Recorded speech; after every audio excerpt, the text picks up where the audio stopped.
किसी भी इंसान के लिए सबसे महफूज जगह उसका अपना घर होता है, लेकिन मुझे अपने घर से भागे हुए कई महीने गुजर चुके हैं और मैं चाह कर भी वापस नहीं जा सकता।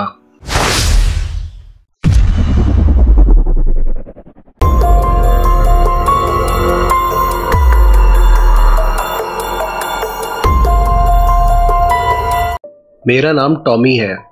मैं एक मिडिल क्लास फैमिली में पला बड़ा हूँ। मेरी फैमिली में मेरे लविंग पेरेंट्स और एक क्यूट सी छोटी बहन थी।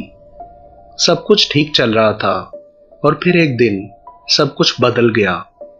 उस दिन मैं स्कूल से घर आया तो लिविंग रूम में मैंने कुछ ऐसा देखा जिसने मुझे बहुत ज़्यादा डिस्टर्ब कर दिया। मेरे मॉम एंड डैड सामने काउच पे बैठे टीवी देख रहे थे। उनके चेहरे पे एक अजीब सी स्माइल थी और वियर्ड बात यह थी कि टीवी बंद था, पर फिर भी वो कंटिन्यूअसली टीवी की तरफ देखे जा रहे थे। जब उन लोगों को फील हुआ कि मैं पास खड़ा हूं तो दोनों ने एक साथ मेरी तरफ देखा और एक साथ ही कहा, हेलो टिमी। ये सुन के मैं बहुत ज़्यादा घबरा गया। मैं शॉक था। मैंने दिल में सोचा कि मेरा नाम टॉमी है। मेरे अपने पेरेंट्स मेरा नाम गलत कैसे ले सकते हैं। मैंने नर्वसली पूछा, क्या सब कुछ ठीक है? मेरे डैड ने रिप्लाई किया, हाँ सब कुछ ठीक है टिमी। उनके चेहरे पे अभी भी वो अजीब सी स्माइल थी। It was very creepy. मैंने सोचा कि मैं ऊपर जाके अपनी छोटी बहन से बात करता हूँ। जब मैं ऊपर उसके कमरे में गया तो मैंने देखा कि वो अपने बेड पर लेटी छत की तरफ घूर रही है। मैंने उससे पूछा, क्या तुमने मॉम एंड डैड के बारे में कुछ अजीब बात नोटिस की है? उसने मेरी तरफ देख के स्माइल किया और कहा, नहीं टिमी, मैंने मॉम एंड डैड में कुछ भी अजीब नोटिस नहीं किया। वो बिल्कुल ठीक है। ये सुनकर मैं और ज़्यादा घबरा गया। वो भी मेरा नाम गलत ले रही थी। मैंने गुस्से में चिल्लाते हुए कहा, मेरा नाम टिमी नहीं टॉमी है। देन मैं बिना कुछ कहे वहां से चला गया। वो अभी भी मेरी तरफ देख के स्माइल कर रही थी। अपने रूम में बैठा मैं सोच रहा था कि मेरी फैमिली के साथ कुछ तो गड़बड़ है।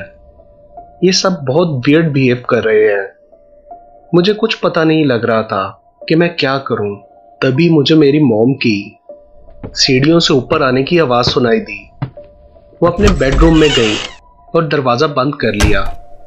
मैंने डिसाइड किया कि मैं उन पर नज़र रखूंगा। मैं हॉलवे में उनके रूम की तरफ गया और दरवाजे के की होल से अंदर की तरफ देखा। जो कुछ मैंने देखा उसने मुझे हिला के रख दिया। मुझे अपनी मॉम की बैग दिखाई दे रही थी और मैंने उनकी कमर पे बहुत अजीब सी चीज़ नोटिस की। उनकी कमर की स्किन पे जिप लगी हुई थी, जैसे किसी और की स्किन पहन रखी हो। वो जो कोई भी हो, मेरी मॉम नहीं थी। उस वक्त मेरे पैरों के नीचे से जमीन निकल गई। मैं घबराहट में नीचे की तरफ भागा और नीचे जो मैंने देखा वो सबसे ज्यादा क्रीपी था। मेरे डैड के रूम में एक मॉन्स्टर छुपा हुआ था।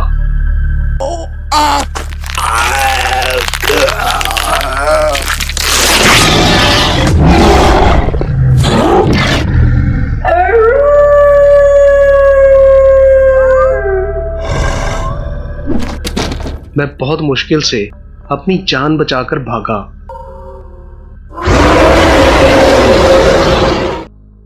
और तब से मैं बस भाग ही रहा हूं। अब जबकि मैं उनका सीक्रेट जान चुका हूं, वो मेरा जिंदा रहना अफोर्ड नहीं कर सकते। मुझे बार बार एक जगह से दूसरी जगह मूव करना पड़ता है। अपना गुजारा करने के लिए मुझे लोगों से पैसों की भीख मांगनी पड़ती है। मैंने पुलिस के पास भी जाने की कोशिश की, लेकिन उन्होंने मेरा यकीन नहीं किया और कहा कि मैं घर से भागा हुआ हूँ और वो मुझे मेरे पेरेंट्स को सौंप देंगे। तब मैं वहाँ से भी भाग गया। मैंने मीडिया की हेल्प लेने की कोशिश की, लेकिन सभी रिपोर्टर्स ने मेरा मजाक उड़ाया और मेरा यकीन नहीं किया। अब मैं भागते भागते थक चुका हूँ। मुझे पूरा यकीन है कि जो मॉन्स्टर्स मेरे घर में रह रहे हैं उन्होंने ही मेरी रियल फैमिली को मार दिया है। अब मेरी जिंदगी का एक ही मकसद है, बदला। क्या कोई मेरी मदद कर सकता है?